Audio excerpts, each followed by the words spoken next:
Siti Munigar. Siti Munigar. Pajuang awewe di Bandung tahun 1800. Siti Munigar.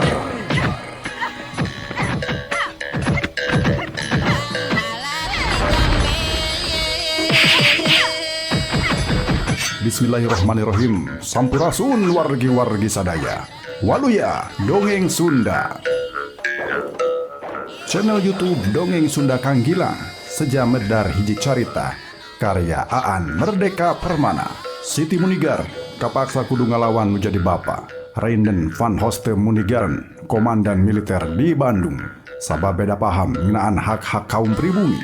Siti Munigar dihukum bui 2 tahun tur dicarek pepolitikan. Tapi sanggeus kaluar ti bui batan kapok kalah gawok. Sanajan barira rencepan maneh nanggalatih ilmu bela diri jeung ilmu militer kanonoman Bandung pikeun ngalawan Belanda. Tong hilap subscribe, like, jempolna bagikeun di medsos kasugri sadayana sareng diantos silaturahmina di kolom komentar. Kasugri pamirsa, urang sami-sami pedar hiji carita karya Aan Merdeka Permana dina judul Pajuang Awewe ti Bandung tahun 1800. Siti Munigar.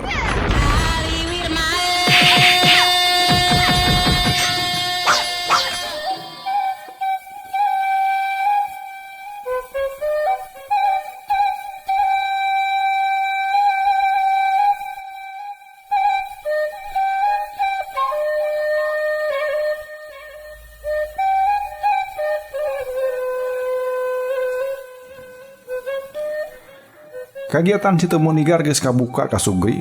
Bisa jadi lain alatan lelewodehna nonoman kaum pergerakan ngan ieu mah ku pinterna patugas intelijen ti Belanda.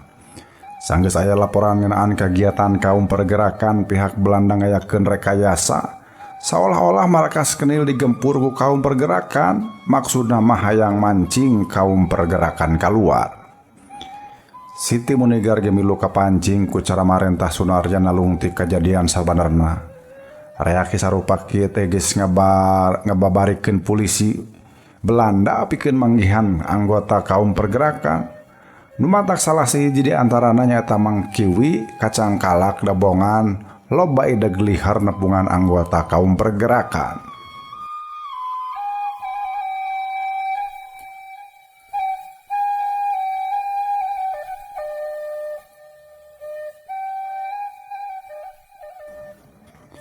Yen Siti Munigar bisa mulang deui ti pangbuangan Kapulauan Riau, bisa jadi eta alatan pamerdih Tuan Munigaran anu di Bandungna teh lain pajabat ecek-ecek. Tapi bisa jadi ku pihak pamarentah kolonial oge balikna Siti Munigar ka Bandung teh dimangpaatkeun pikeun ngondang kaum pergerakan kaluar ti sayangna nyamperkeun Siti Munigar. Turnya kitu pisan kajadianana. Kajadian di Bandung anu dipegawe ku kaum pergerakan saeuweuhna Siti Munigar harita memang teka kontrol sok aya kaum pergerakan secara pribadi jeung teh celengcengan ganggu kana keamanan bangsa Belanda. Kayane ngayakeun teror. Ayeuna ku ayana Siti Munigar kaum pergerakan kapancing pikeun nyieun komunikasi jeung Siti Munigar tepi ka petugas intelijen Belanda bisa nuturkeun. Kajadian saterusna Siti Munigar unggah balewatangan bareng jeung sawatara urang anggota kaum pergerakan. Keputusanana kabeh anu kabaud kudu diberok. Siti Munigar divonis hukuman bui sarila 2 tahun di penjara Bancai Bandung. Maneh teh atuh Siti nah habat mawa karep sorangan. Tah kieu balukarna ari teu nurut kana papagah kolot teh, ceuk indungna reumbay cimata nangkep pageuh ka Siti Munigar. Teu bisa kumaha Siti Munigar kudu pindah cicing ti masih grong anu tarasuda ku kadaharan ngeunah balik deui jadi sangsara badan sabab kudu hirup di jero penjara. Diberok atawa di penjara sarila 2 tahun bisa disebut ngan sakedeung. Bisa disebut lila deui. Disebut sakedeung lamun salila di jero bui bisa ngaliwatan waktu ku nyieun kagiatan-kagiatan nu pinuh ku kasibukan. Siti Munigar mah sanajan awewe tapi jiwana tetap baruntak teu sumerah kana kaayaan anu keur nalikung kabebasan. Sabab lolong kerangan saeutik tapi kumanehna tetep diteangan. Dina zaman harita acan aya penjara khusus keur awewe. Jadi sewaktu di penjara teh tetep we diteundeun di penjara umum. Hartina pacampur jeung sakitan atawa narapidana lalaki. Sanajan henteu ari sahijikeun dina sel anu sarua mah ngan bae anu sagala rupana disaruakeun teh dina urusan kawajiban. Siti Munigar tugasna sarua jeung nu sejen teh mimiti mersihan kakus atawa WC. Tapi Kang Ored nyacaran jujukutan di pakarangan lamun aya kegiatan sport atawa olahraga dibarengkeun jeung sakitan lalaki. Siti Munigar teh awewe nu boga pangawakan sampulur, kulit bodas panon cureuleuk, sorot matana oge semu hejo. Dina kulit leungeunna anu bersih teh renung, bulu kumuut mungguh matak prikabitaeun kaum lalaki. Komo para lalaki anu aya di jero panjar anu sasat lawas teu ngambe awewe. Tapi kahiji waktu mah sawaktu keur kegiatan sport isuk-isuk, basa sararea keur nyieun gerakan ajeleng-ajelengan aya hiji sakitan anu haben we nalengakeun gerakan Siti Munigar. Kabireungna teh mani matak pikabitaeun eta cenah mireungeuh gerakan imbitna. Anu geus demplon, anu ngeusi demplon, atuh angot mireungeuh sapasang pinareupna anu emplad-empladan mah. Basa awak Siti Munigar ajeleng-ajelengan si jalma eta mah mani geus nyipta-nyipta anu lain-lain. Teu kuat ku implengan anu sumarambah kana uteukna. Si jalma teh awakna ngadeuketan awak Siti Munigar geus ditu gerakan dampal leungeunna ngagapuy kana imbit Siti Munigar. Urang sugema kitu dampal leungeunna teh eudeuk ngaranggem pinareup Siti Munigar. Sararea oge nyaksian kana ieu adegan teh ngan mireungeuh kitu teh kalah ka nyaleungseurikeun. Tapi meureun beda jeung Siti Munigar anu ngarasa kahormatanana dilalece mah. Basa leungeun eta jalma eudeuk ngajawel pinareupna ku Siti Munigar dibadol ka gigir. Ituna teh bari dipeupeuh puhu ceulina. Teu kungsi kadenge nu ngoceak atawa aduh-aduhan sabab eta jalma teh geus teu eling di bumi alam. Ngan jigana eta jalma anu ayeuna geus ngalungsar teh loba baladna. Da buktina sanggeus aya kajadian kitu Siti Munigar dikepung ti sisi ti gigir. Ti tukang teu hareup kituna teh jalma anu ngarepungna tinggorowok nya campah jeung ngajejele Siti Munigar, tapi beda maksudna.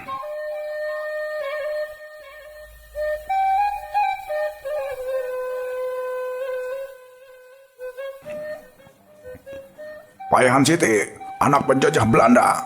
Podaran lah Siti. Tukang hianat ke bangsa. Siti jalma jahat geus baruntak ka negara. Belesat jalma ting belesat eudeuk ngarah-ngarah ka salamatan Siti Munigar. Atuh geus kitu mah hut-het begalan pati ka Sugri. Siti Munigar dihurup ku ulas-ulas lalaki jag-jag anu awakna busakel jeung urat-uratna beberhilan.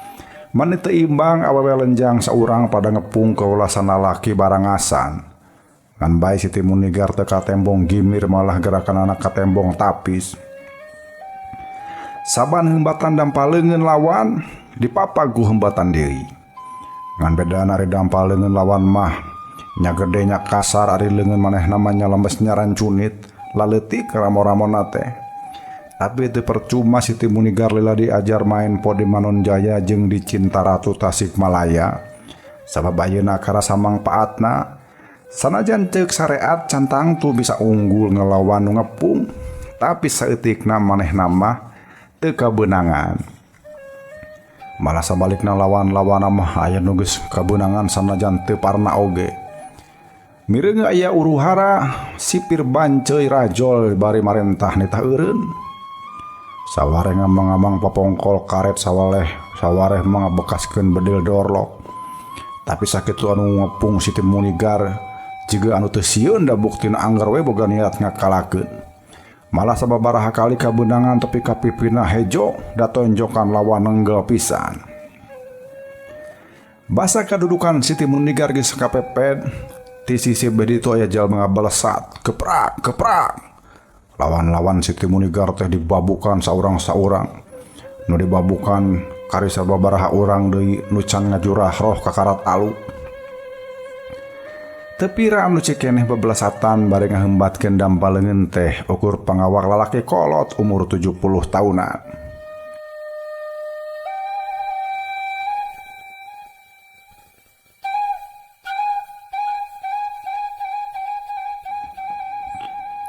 Eureun, ceuk sipir ti bangsa Sunda. Tapi da masing teu diparentah kitu ge jogol mah geus eureun, sabab lawan-lawan Siti Munigar kalolobaan geus ting jarongkeng teu walakaya. Kilang kitu urusan teu cukup beres harita. Sabab boh Siti Munigar boh nu jadi lawan-lawana kabeh kudu dipariksa ku kapala sipir. Kunaon cenah make aya kejadian ributan kitu. Ngan jigana sangkan urusan tereh beres para sakitan teh teu loba ekol teu loba nyeun alesan maneh nerangkeun satara basna naon nu jadi gara-garana. Nyai lamun aya masalah motong langsung dibereskeun ku sorangan atuh. Lapor ka sipir. Sabab di dieu geus aya aturan anu nya geus aya aturan ka anu ngarempak katartiban. Ceuk sipir ti bangsa Sunda. Ti jamat ayeuna kami anu ngawaskeun kasalamatan Nyi Siti. Ceuk aki-aki anu tadi mantuan. Tah alus. Kami eudeuh nyusul tuan kepala Panjara Bancai sangkan ngangkat Abah Uyut pikeun nalingakeun sakumna sakitan. Lamun aya ributan deui, kami moal ka saha nya kudu dampuhkeun, ceuk sipir. Tapi aki-aki jag-jag anu dilandi Abah Uyut teh malah nyanggupan. Situ Munigar mah ukur melong ka Abah Uyut jiga-jiga hatena mah hayang nelungtik saha ieu aki-aki sabenerna. Poe-poe saterusna nyawe Abah Uyut teh jadi kapala narapidana.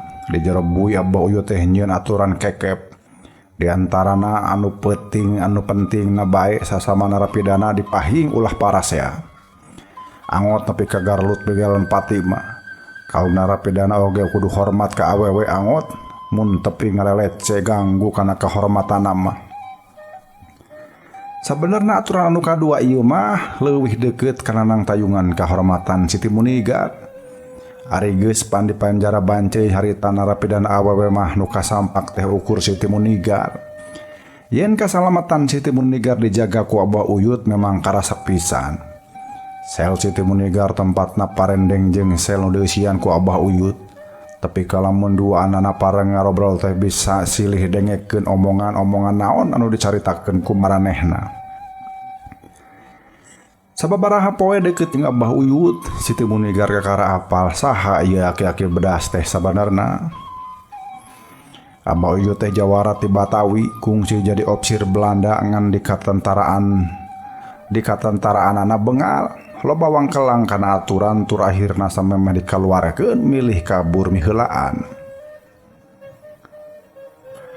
Urusan jeung wajib ku sabab ngabegal bangsa Belanda manehna dihukum bui 30 tahun. Ku sabab di Batawi loba baladna Abah Uyut dipindahkeun ka Bancai sangkan ulah loba dibesuku balad-baladna. Ngobrol beuki lila hubungan beuki deukeut beuki kapanggih saha sabenerna Abah Uyut. Tetela manehna teh lain sabegal-begalna ngebegal soteh jeung ngabiayaan perjuangan ngalawan Belanda. Manehna sapara kancah yang Belanda eueuh ti Batawi. Abah Uyut teh anu baheula di Batawi na kungsi jadi opsir kumpeni beuki deukeut jeung kumpeni. Beuki ngarasayan sabenerna Belanda mah cicing di Nusantara teh tujuanana ukur eudeuh ngajajah. Nya sanggeus sadar kitu manehna desersi kabur ti ketentaraan gabung jeung kaum pergerakan malah tugasna neangan dana perjuangan keur pajoangan. Perjuangan ngusir Belanda butuh waragan gede. Kitu sababna Abah jadi begal. Lain jangka pentingan sorangan, sangkan jadi jalma beunghar, tapi keur kapentingan anu keur bajoang. Ceuk Abah Uyut.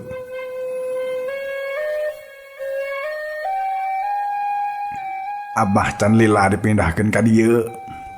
Jadi acan apal saha-saha bae anu dibuit di dieu. Ngan katitenan saliwat ku Abah. Kalau lobaan sakitan di dieu teh ukur jalma basangkal nu nyieun kajahatan biasa. Jalma anu berok ku alatan politik mah jiga anak kakara nyai, ceuk Abah Uyut. Tapi cenah kumanehna ayeuna geus bisa dipisah-pisahkeun, mana jalma basangkal nu bodoh katotoloyoh, tapi mana jalma nu basangkal nu bisa diajak mikir. Anu basangkal tapi aya utekan, urang coba dibere pangaruh kumaha carana ngomean diri. Hiji hal anu bakal ningkatkeun ajen dirina nya lamun bisa diajak mikiranna nasib bangsa jeung nagara, ceuk Abah Uyut. Boga batur ngobrol juga Abah Uyut sarupa kieu Siti Munigar beuki nambahan sumanget hirup. Malah di penjara pisan wawasan Siti Munigar beuki karasa. Abah Uyut lain sakadar mere wawasan kabangsaan, tapi oga loba mere taktik jeung siasat perjuangan, kaasup taktik militer. Dina mangsa-mangsa eueuh batur Abah Uyut oge nyuprih elmu maen po sangkan Siti Munigar leuwih tapis dina bela diri.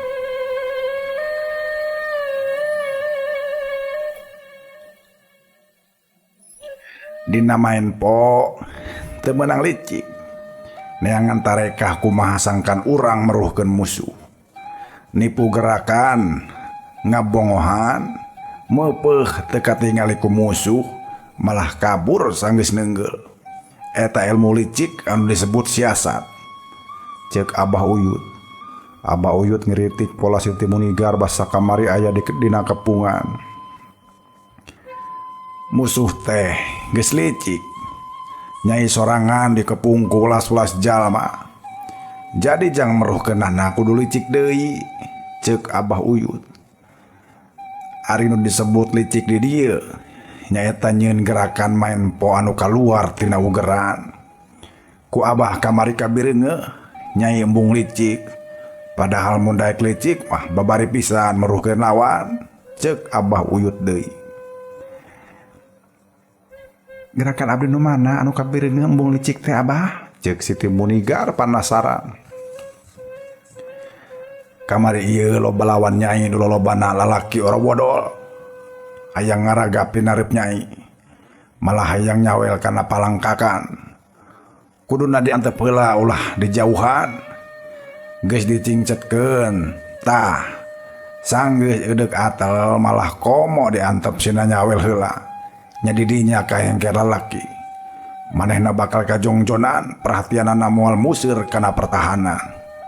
Nya kana pertahanan awak kari geprak we podaran, ceuk Abah Uyut nyeleukeut. Ah si Abah mah, ceuk Siti Munigar ngabalieur. Tapi lain bohong, kaunggulan awewe teh aya dina kahengker pangawak awewe, ceuk Abah Uyut kituna teh bari ngadongeng. Cenah baheula zaman Abah Uyut keur galak sinongnong aya musuh nu ngaranna Nyi Murni. Eta awewe teh teu geulis-geulis teuing. Nyai mah kulit bodas, irung mancung panon cureuleuk. Si Murni mah hidung santen, irung demes panon rada bolotot. Tapi da lalaki mah sok tara neuleun kitu. Asal mireungeuh awewe ngabaragadal komo sapasang susuna mucugug jiga gunung asupan sakembaran mah nya kagoda we, ceuk Abah Uyut. Harita ge cenah Nyi Murni teh dikepung ku loba lalaki dina hiji pakalangan.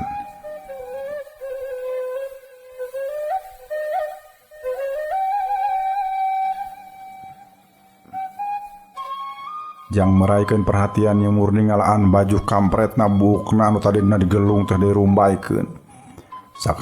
Sapasang susuna nu bahenol teh katutupan ku rumbaena buuk, tapi malah jadi panasaran anu keur ngepung-ngepung. Batana lingakeun gerakan Nyi Murni malah anteng nyedik-nyedik susu bahenol nu kapindingan ku buuk. Duh, kadek kasugeullah tong loba dibayangkeun ieu mah. Bahaya ieu. Geun di macarita we, duh. Ulah dicipta-cipta ulah. Mangga urang teraskeun. Tah dina kaayaan kieu kahengker lawan nu kalolobana lalaki teh. Atuh Nyi Murni sakamakam manarajang ku panarajang kejem ka para lalaki anu keur cari leumeut ningali susu, ceuk Abah Uyut. Siti Munigar mesem ngadenge eta dongeng. Ari Abah kumaha harita? cena. Tah iya ceda tapak disabet ku badog si Murni ieu teh ya. Cek Abah Uyut nembongkeun tapak tatu di pipina. Siti Munigar seuri meuni genah naker. Abah Uyut ukur bebeleheman. Eta mah nyai kejadian lawas 50 tahun ka tukang. Cek Abah Uyut melaan sorangan. Siti Munigar ngerasa betah dari deketan jeung Abah Uyut teh. Atuh ku sebab gitu diberok salila 2 tahun teh mani teu karasa.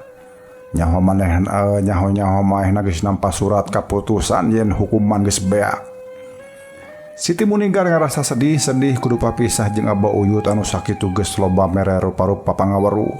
Sedih kudu pisah jeung para narapidana sejenna. Nah papisah jeung narapidana sejenna make ngerasa sedih.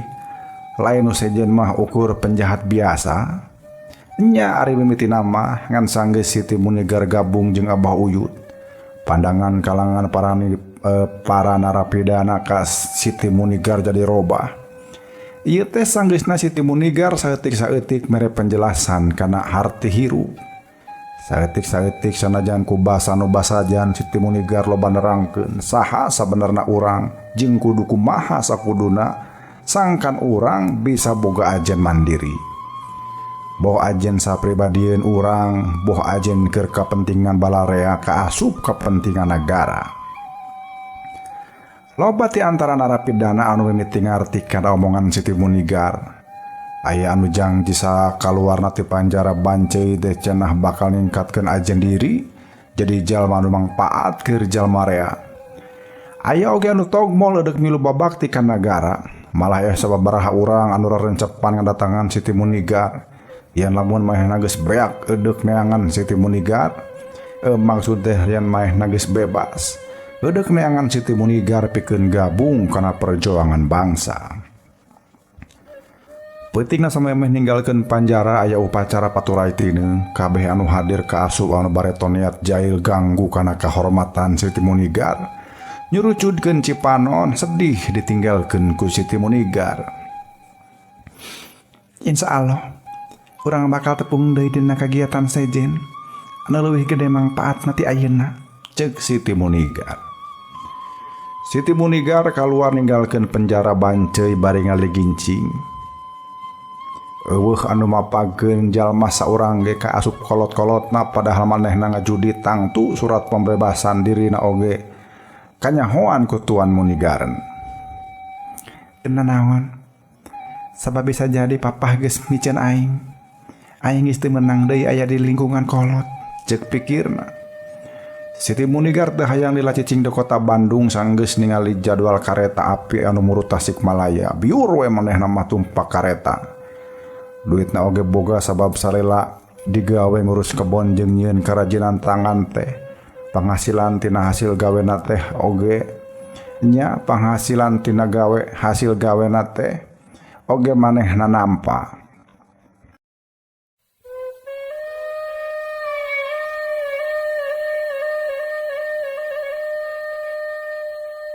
Di sapapanjang jalan murut Tasik manehna apal di Bandung keneh aya jalma dua anu turkeun jeung ngawaskeun ti kajauhan. Pasti cenah mata-mata pihak Belanda anu tetep nalingakeun gerak lengkah dirina. Adi antep we pura-pura teu nyaho. Anjong ka Manon Jaya dipapageun ku banjir cimata ti kolot-kolotna Sumardi Angkawijaya. Dicengcerikan ku dulur-dulur indungna oge dicengcerikan ku budakna anu dua nyaeta Radin jeung Sumiati anu lawas papisah. Salila cicing di lembur kegiatan Siti Munigar tetap ditalingakeun ku mata-mata Belanda. Ngan kilang kitu Siti Munigar teu risi teu sieun, tetep nyieun kagiatan ngan kagiatan anu nyamuni dina padepokan Penca. Saban peuting ada rengse diajar di masjid barudak santri kumaha dilatih ilmu bela diri Penca.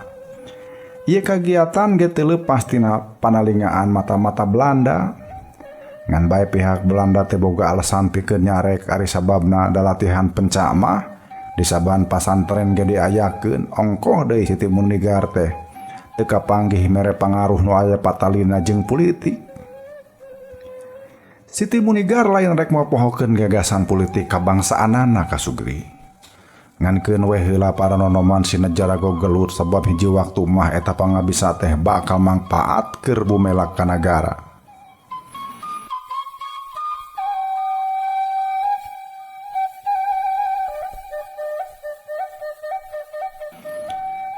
Ting iraha da aya ayeuna mah can kapanggih peluangna, ceuk pikir Siti Munigar.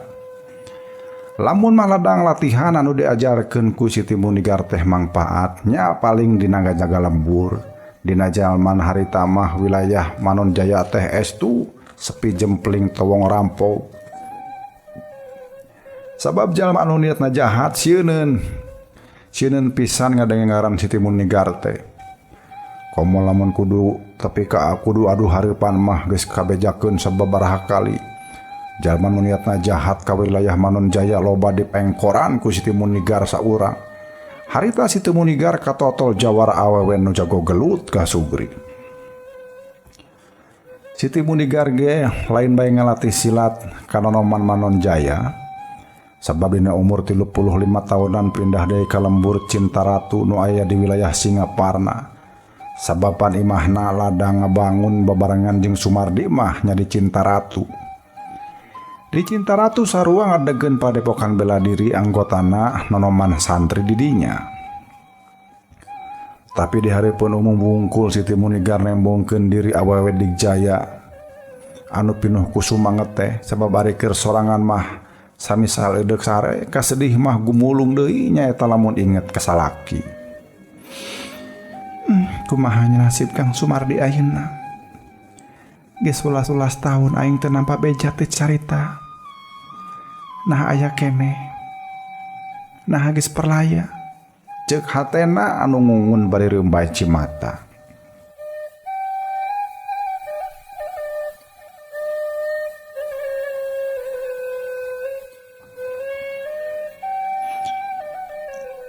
Ma, nah iraha atuh ari bapa mulangna.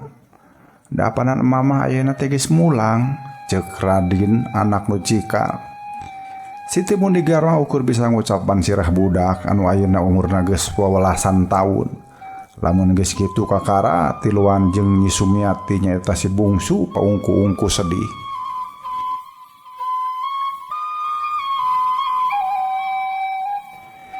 Dina umur 38 tahun ka Sugri, Siti Munigar nampa beja yen Sumardi nu jadi salakina geus maot. Maotna nah maot biasa atawa nampa hukuman pasti henteu jelas. Atawa nampa hukuman pati henteu jelas ka Sugri. Ngan ku datangna beja sarupa kieu geus ngajadikeun Siti Munigar gering nang tunggalang layung sabab teu kuat mikiranna nasib nu jadi salaki. Malah dina umur 40 tahun mah alatan teu kuat tahan kasedih.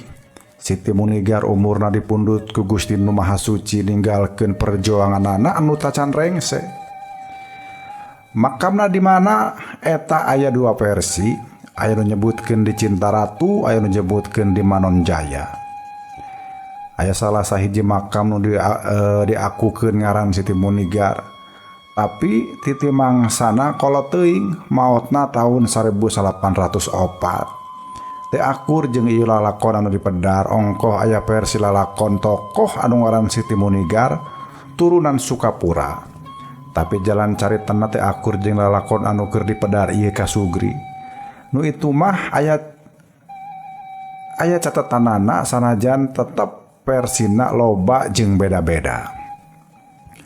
Terjadi soal ka Sugri da eukeur mah ieu lalakon oge ukur dipedar dina wangun cerita fiksi. Sebab intina mah bane hayang ngasongkeun ajen perjuangan bangsa dina mangsa-mangsa beh ditu jauh samemeh gedar paterna zaman revolusi. Beda versi dina urusan kronologis lalakon kaasup pina nerangkeun pajamanan ulah ieu jadi bentrok marebutkeun bebeneran.